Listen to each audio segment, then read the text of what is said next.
We are starting on page 4 of your digital notebook. Yes, you should have your digital notebook open and you should be taking notes as you go. We are on, if you're using the e-text, once you open it, you should click that next button 2 times to get to the page that starts with, How did farming change human culture? If you are using your textbook, you should be on page 29. How did farming change human culture? The first effect of farming was on people's food supply. But over time, the Neolithic agricultural revolution transformed every part of human culture. The first question, how did farming change people's shelters? So we're going to look for that answer in this pink highlighted sentence. What new kinds of shelter did people build? Farmers found ways to build permanent shelters.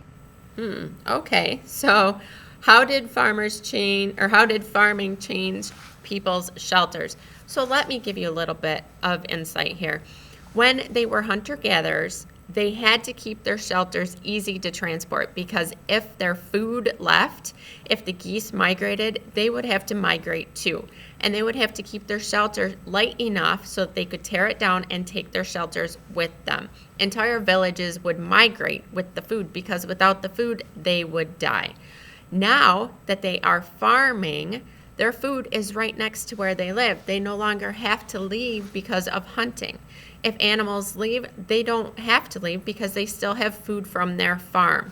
So their shelters can now be, I'm going to give you the answer, permanent.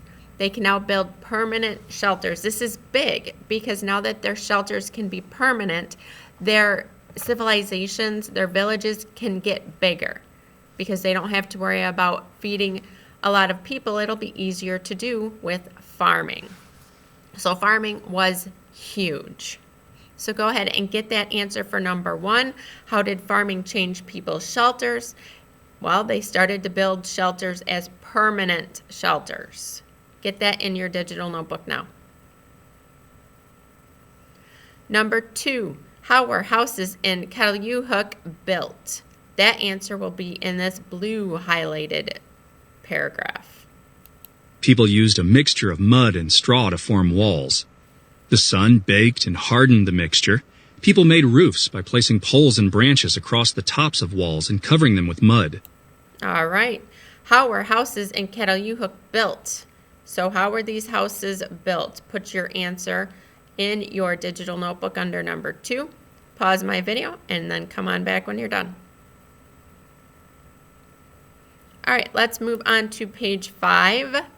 Number 3, what was the biggest change that farming caused in the way that Neolithic people dressed? So how did farming change the way that the people dressed? Let's listen.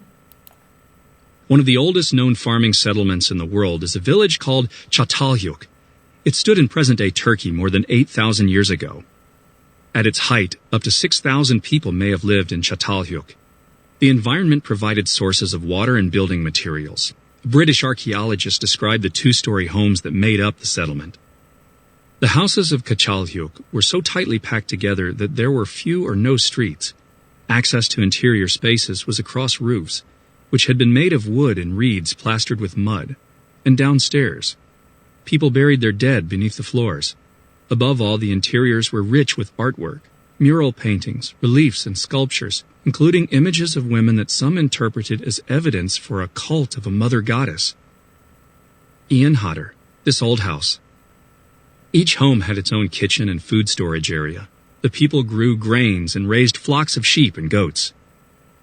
How did farming change clothing? Agriculture also changed the way that people dressed.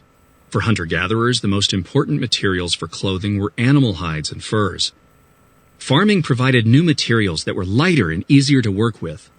From Egypt and India to the Americas, farmers domesticated the cotton plant. They learned to weave cloth from the plant fibers.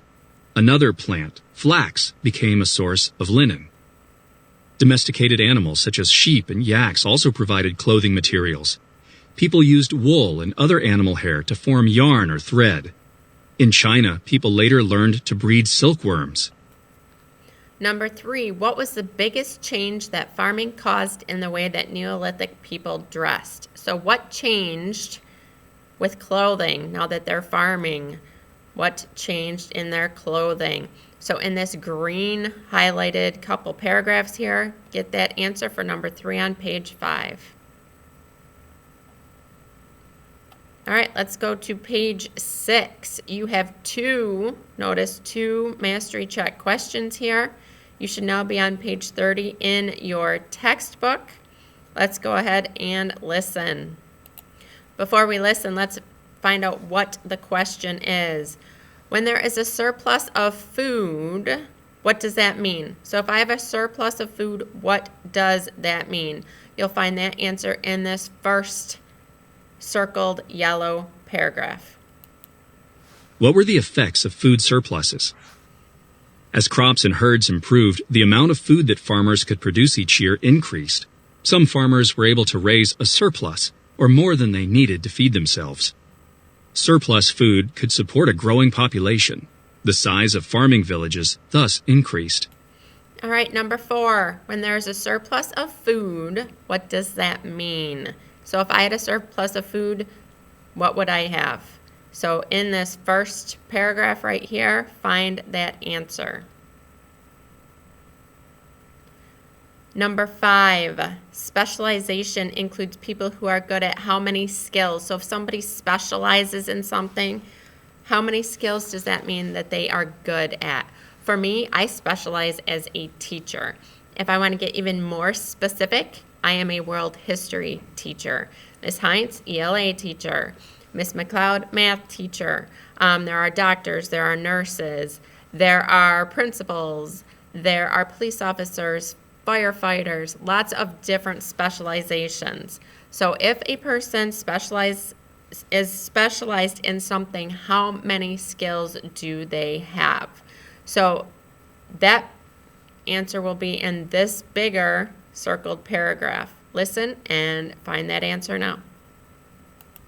When there was a surplus of food, not everyone in a village needed to farm. Some people could specialize. Specialization occurred when people spend most of their time working at a single job or craft. They could then trade the goods they made for the surplus food grown by farmers. Skilled tool makers turned stone into polished axes and knives. Potters shaped clay into bowls. Weavers wove sheep's wool into cloth. A few people also became skilled at metalworking. Early metal workers heated ore to extract or remove such metals as copper and tin. All right, again, specialization includes people who are good at how many skills? So it says here in this third sentence, specialization occurs when people spend most of their time working in how many skills? Get that answer here and then come on back.